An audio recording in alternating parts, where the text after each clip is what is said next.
Could the Yankees still sign Blake Snell? Let's get into it.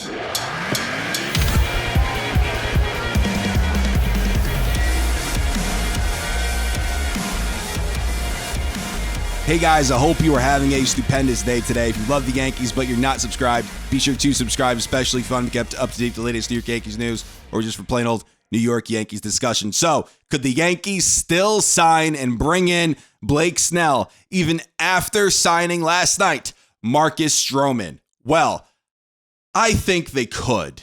Now, it's going to take some finagling.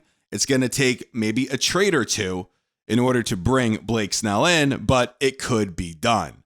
Now, you're probably asking, you're probably saying, Joe, how could they make this happen? They just signed Marcus Stroman to a $37 million deal for 2 years. There's a vesting option for a third year. So if he throws 140 innings that third year, if he throws 140 innings in the second year of the contract, that third year, that vesting option kicks in. What makes you think that the Yankees are going to go out and sign Blake Snell now? Well, I'm going to answer that for you. Before the Juan Soto trade, the Yankees still needed a starting pitcher. They still needed one before the Juan Soto trade. And you had Michael King in-house. You had a rotation of Garrett Cole, Rodon, Nestor Cortez, Clark Schmidt, and Michael King. Now Michael King left. That kind of put a hole in your rotation, right? Only 4 starters now. Well, they signed Marcus Stroman. He's your guy. You'll probably throw him in the 3. I could even say the 2, but I'll say the 3. I'll give the 2 to Rodon. But I digress. They signed Marcus Stroman, but that still leaves a little hole there in that rotation. And the Yankees still need, in my opinion, to add a starting pitcher. Luke Weaver does not count. He will be an innings eater. He won't be in a key piece in that rotation. I think because of injuries, inconsistency, the Yankees still need to go out and get a substantial starting pitcher. Shane Bieber is now off the market. The Guardians have said they don't want to trade him. They would rather potentially wait till the deadline. Corbin Burns, same thing. Milwaukee most likely won't move on from him. We could maybe talk to Miami about one of their starting pitchers, but Luzardo is going to cost you a lot. Now they're saying Luis Arraez is on the trade market. Could we maybe have them convince them to throw Arraez in a trade? Well, if we did that, Spencer Jones is definitely leaving, along with 4 to 5 other prospects would have to go to Miami. And then you also need to attach a starting pitcher to that. Let's say a Luzardo. That might even make the package even bigger. You're talking a 6-7 player package for Luzardo and Arraez. But I digress.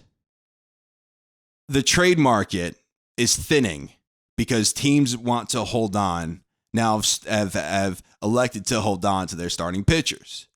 Dylan Cease, the White Sox want a lot for him. They want Spencer Jones, amongst others, for Cease. Yankees said no. The White Sox, from the Orioles, wanted Jackson Holliday. Are they kidding? Are they smoking something? I don't know. But they wanted Holliday amongst other prospects. Orioles said no. So Cease most likely won't be moved anytime soon. So with that being said, now our focus has to move to the free agent market. And a lot of mid-low tier starting pitchers are now off the market. So the Yankees still need to add a starting pitcher. Jordan Montgomery isn't likely. He doesn't want to come back. Is what it is. He doesn't want to come back. He'll either pitch in Boston or he'll pitch for the Rangers. That's where he wants to go anyway. So Jordan, it would be a cool story for him to come back. Most likely it won't happen. Marcus Stroman is a Yankee. Great. Who else is out there? It's Blake Snell. And if you need to make room financially for Blake Snell, you could potentially unload one of your bats. And one of those bats, I think, could be Gleyber Torres. Don't get too mad at me for that. Please. Gleyber Torres is one of your more tradable pieces.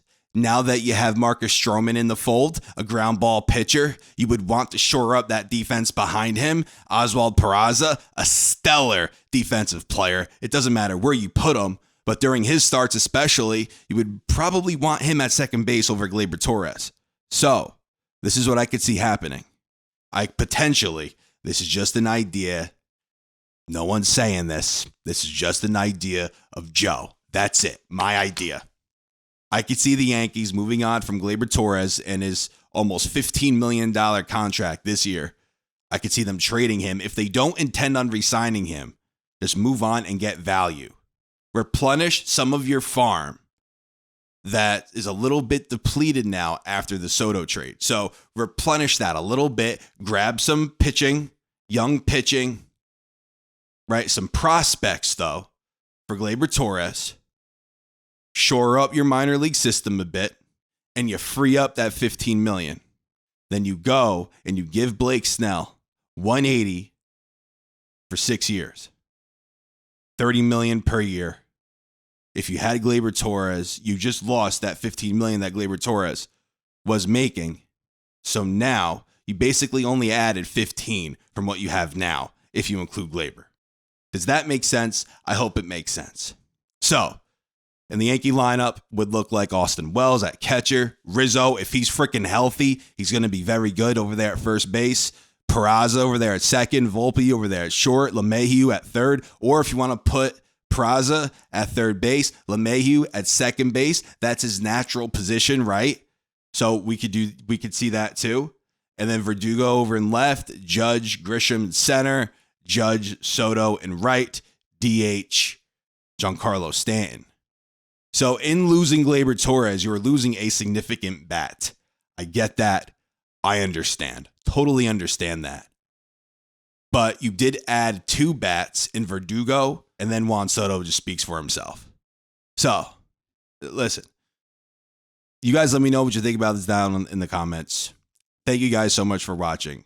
We have channel memberships in the description if that interests you. Listen, if the Yankees do intend on signing Gleyber Torres, if they do intend on extending him, don't move him, keep him. I'm just not sure that's where their desire is, and I'm not sure if that's what they intend on doing. So you guys let me know what you think about this down in the comments. Thank you guys so much for watching. We have channel memberships in the description if that interests you. This is Joe, and until next time, signing out. And to all of our channel members here at The Shift, thank you guys. It means a lot.